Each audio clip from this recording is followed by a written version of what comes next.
अस्सलाम वालेकुम दोस्तों, आज हम आपकी खिदमत में लेकर हाजिर हुए हैं हज़रत इब्राहीम अलैहिस्सलाम का वाक़या। बाबुल, ईरान का एक शहर के लोग बुतों की पूजा किया करते थे। वहाँ आज़ार नाम का एक आदमी बहुत खूबसूरत बुत बनाया करता था। लोग उसकी बड़ी इज्जत किया करते थे। उसके घराने में एक दिन एक लड़का पैदा हुआ जिसका नाम इब्राहीम रखा गया।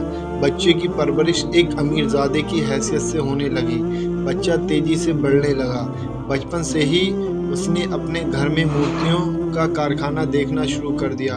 बच्चा कुछ बड़ा हुआ तो सोचने लगा, ये सब क्या है, लोग इसका क्या करेंगे। कुछ और बड़ा होने पर पता चला कि घर में बनने वाली ये मूर्तियाँ बुत खानों में पहुंचकर देवता बन जाती हैं। फिर लोग इनकी पूजा करते हैं। बच्चा सोचने लगा, हमारे घर में बनने वाली पत्थर की मूर्तियाँ देवता कैसे हो जाती हैं। चुनांचे एक दिन आपने घर वालों को उनके बारे में कुछ जानकारी हासिल करनी चाहिए तो जवाब मिला, अभी तुम छोटे हो, ये बातें तुम्हारी समझ से बाहर हैं। यही हमारे बाप दादाओं का तरीका है और हम भी उन्हीं के तरीकों पर अमल करते आ रहे हैं। फिर भी बच्चे यानी हज़रत इब्राहीम अलैहिस्सलाम को तसल्ली नहीं हुई। इसी तरह देखते सुनते बच्चा बड़ा हो गया।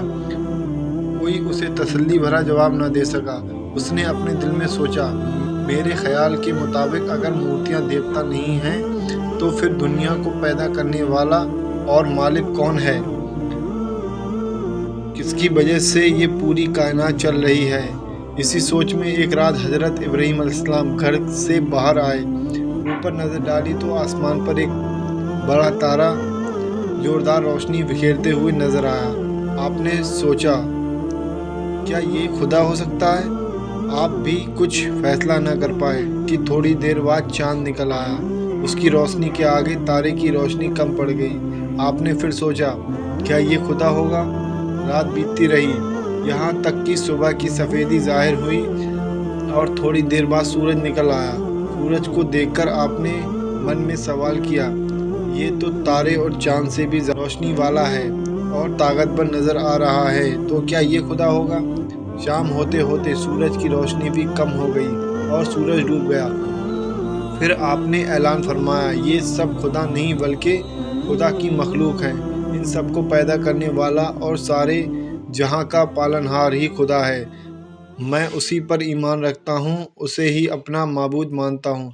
चांद, तारों और सूरज की पूजा करने वाले और उन्हें अपना खुदा मानने वाले गलत हैं। इस तरह आप हज़रत इब्राहीम अलैहिस्सलाम हकीकत की इस मंजिल पर पहुंच चुके थे और लोगों को भी वहां तक पहुंचाना चाहते थे। फिर उन्होंने लोगों को एक खुदा के बारे में समझाना शुरू कर दिया, लेकिन लोग बिन देखे खुदा की इबादत करने क्यों राजी नहीं हुए, क्योंकि वह बरसों से उनकी पूजा करते चले आ रहे थे। उन्हें छोड़ना आसान नहीं था। आपने उन्हें लेकिन लोग उस खुदा को मानने के लिए तैयार ना हुए। इस बात की वजह से लोगों ने आपके साथ बहुत बुरा बर्ताव किया, यहाँ तक कि इस बात से खफा होकर उस वक्त वहाँ के बादशाह ने आपको आग के दहकते हुए अंगारों में डाल दिया। आग के दहकते अंगारों में डालने के बावजूद आग आपको जला ना सकी, क्योंकि आपको खुदा पर पूरा भरोसा था और खुदा ने आपको जलने से बचा लिया।